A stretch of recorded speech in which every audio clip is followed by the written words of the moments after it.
why don't we start from the offensive side of the ball?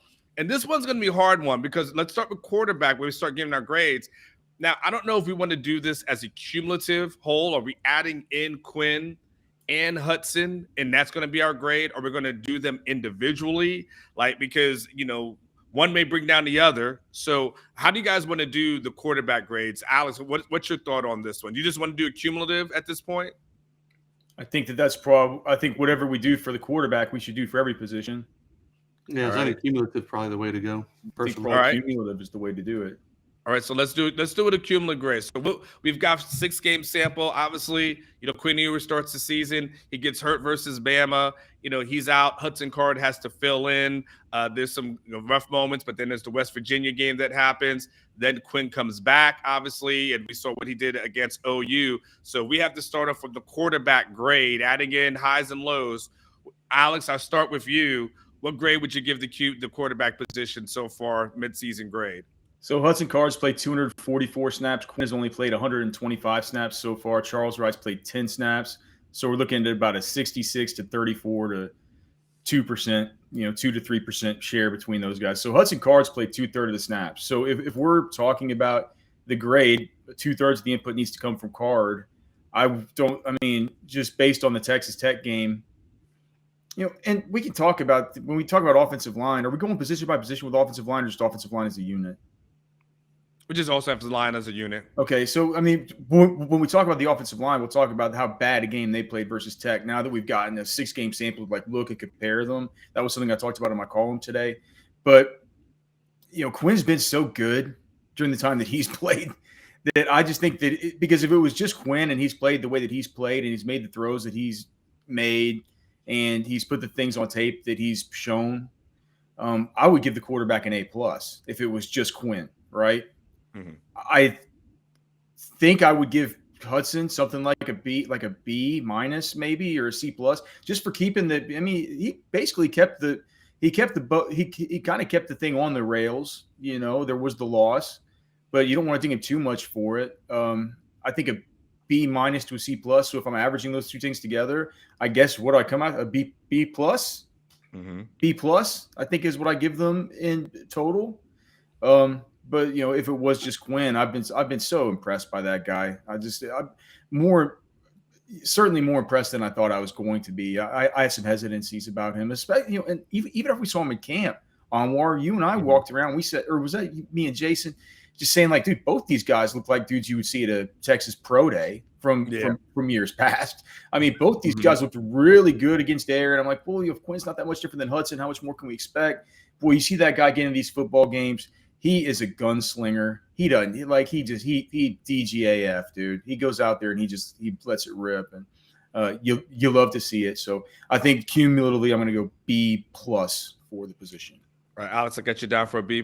Jason, what would be your grade? I'm kind of in line with Alex, but not exactly. I don't think I could give Quinn an A+. He had a bad interception last week. His second pass of his career was picked off, and he's been great. You're going to get that with him. Though. Yeah, well, it's not an A+ then, man. He's probably an A- in my book. A+, I'm thinking look, I'm not even going to say what I was going to. I'm not even going to say what I was going to say because it would sound ridiculous. But if you just consider the prototype of player, and you consider it like a guy would you not say? I don't think we've seen his A+ game yet. I think as good as he was last week, he's going to have better days ahead of him. So I wouldn't give him an A+. I've got him about A-. Hudson to me probably a C+. My initial thought. Oh, don't forget Xavier Worthy with his 707 passer rating, by the way, on his one. This is off the charts. Yeah, I'm just a tick below Alex. He had B+. I'm at a flat B, not a B-, not a B+, a flat B when I combine all of the quarterback efforts. So, but see, what about when Quinn Ewers keeps playing like he's playing and he keeps throwing these picks? Because that's what he's going to do. Are you never going to consider him an A+? All right, so you would have never considered Brett Favre an A+ quarterback. At the peak of his career, yeah, probably. There were times when he was A+ for sure. He was a prolific interception. Brett Favre. No, that's why I said I wasn't going to come out and say it like that. I was trying to think of a better way to phrase it. I didn't want to compare him to Favre, but I'm just if you he want to get out there and let loose. I mean, he put up good stats last week, but he threw a bad interception. He missed Whittington on a touchdown. I mean, he hasn't been A+ is damn near flawless, man. So, in my book, and probably should be in everybody's book. That's why it's an A+. When I think A+, I think of some of these Oklahoma quarterbacks at 220 whatever passer ratings. That's an A+, dude. I mean, if he's an A+ now, what's he going to be if he goes out this week and throws for 320 and hits every single pass and doesn't turn the ball over? You got to give some room for improvement. A++, yeah. So are we really debating A between an A+? Is that where we're at? Or were you at an A-, Jason, for Quinn? I was at an A- with Quinn and probably a C+ with Hudson. So I was going to say, wait. So you're at a C+ with Hudson and an A-?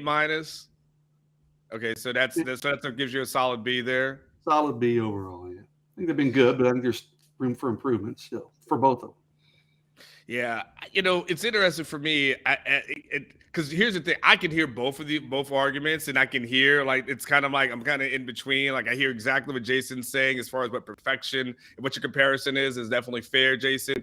I also hear what you're saying though, Alex. Like everything you're saying makes a 100% sense as to the throws that he's making, the difficulty of throws that he's making, the windows that he's getting them into, and if you factor in, and I don't want to grade on a curve per se, but we factor in who he's doing it against. Like the games he's done it against has been against the toughest team in the country, which has been Bama, and then your rivalry game in Dallas. We're a team in the Big 12, though. I mean, there was no runway for this. By the big way. game, and then you look at the passing distribution charts, and they're just the freakiest things you've ever seen, man. Like as a guy who looks at those distribution charts for these NFL draft prospects every year, Quinn has been very, very impressive. I agree. I'm not saying A- is very impressive in my book, dude. It's just I can't go A+. I mean, he's gonna have better. He's gonna have better days. We said it on the post game show, Ketch and I did last week. He's gonna have better games than he had against Oklahoma last week. That was a really good game. He's gonna have much better days ahead of him. So I mean, I can't go A+ just yet. I think can he get to A+? Absolutely. Odie Roadkill says Quinn is A+ because he changes the program trajectory. That I 100% agree with that. Yeah. So, listen, you guys are right there. It's funny, and it's almost like you guys this is not as crazy as the Casey Thompson argument, which at one point I should have just brought Dustin in here and see if he was available to settle this once and for all. Because we got to figure out this dinner thing. Like I got to know. Oh, no, this ain't dinner, dude. This ain't dinner. I don't even remember. Was it a lunch bet? I don't even remember what the hell we bet. I think it was lunch, right? Lunch. As long as lunch at Perry's, right? Is lunch at Perry's, Alex? I think I forgot the exact details, man. You guys can go back and listen to the podcast if you want to. Inevitably, someone does it, and then we don't give it enough play. Let's see. Tom G goes. Quinn Ewers elevates the play of everyone on the team. That's an A in my book. The good part of this debate that we're having is that we're debating like super, super great versus great, right? So at least we're having a conversation that's on the positive side versus when's the last time we've even come close to debating A grades versus B+ grades for like a quarterback, A+ versus A-. Like ain't been since I've been here, and that was obviously the Swoop's first year. I'm gonna go for overall. I'm gonna go B+ for me. Just because Hudson, obviously, Hudson brings it down just a little bit, but I got to factor in that he's been, injured, so I can't discredit that. But Texas Tech did happen. Like they couldn't move the ball in the second half. That can't be, negated or debated as far as that is concerned. But West Virginia did happen as well, so I got to give him credit for that. I don't know, Jason. You think West Virginia is worse than Oklahoma? Like I don't know, like. I think Oklahoma's worse, and I think especially last week. I think Oklahoma will have better days ahead, but without their quarterback, I think Oklahoma's worse, and I think Oklahoma completely gave up last week. So, yeah, but I don't think Dylan Gabriel was that good going into that game either. So I don't think what they put out there. Those guys were awful last week. The defense didn't give up once the second team offensive line came in. Jesus, they pinned their ears back on those guys for 10 plays. Yeah, but, yeah.